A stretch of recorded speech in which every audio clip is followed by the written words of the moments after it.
Hey bro, tells this is my first video on YouTube. So, this is my current BRZ now. Ito siya, naka-race siya na RE 18s by 8. Hindi siya masyadong staggered kasi hindi ko trip staggered. Masyadong madami na. Then, yan. Then, wrap siya ng Sport Marco Wanli 265 by... Wait. Saan siya? Ito, 265 by 40 by 18.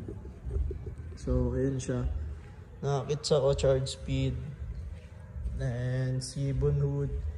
Tsaka land sport ako na emblem. STI plate.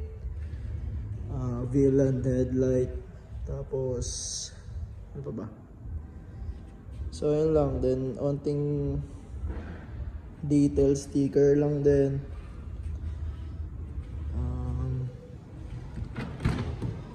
Tapos, ayan. Tuned by shoutout kay Speedworks and Auto Liceo Street Tweets. Ito siya sa loob. Wait. Sa loob. Ayan. Naka-carbon chip na lang ako.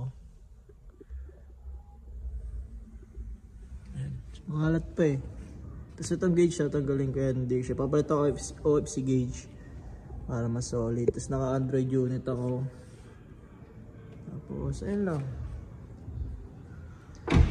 Tapos, naka-exhaust ako fabrication. Pero yung friend ko, magpapalit siya ng exhaust na to, may exhaust cutback. So, baka yun yung kunin ko.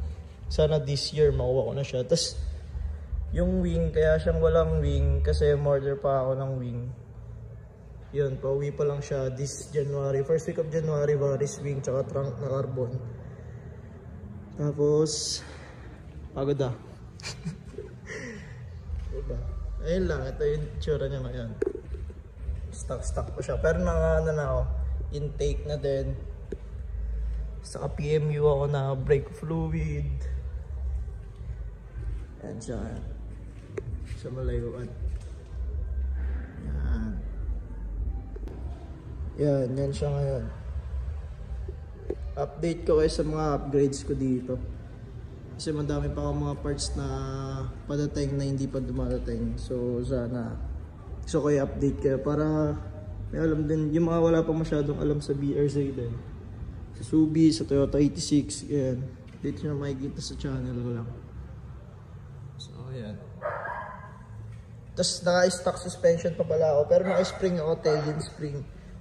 Na by 1 inch lang eh, pero magpapalit ako ng 1.5 para mas pogi yung look, diba? So yun lang. Subscribe to my channel guys para mas more updates kayo sa mga vlog ko ngayon. Thanks.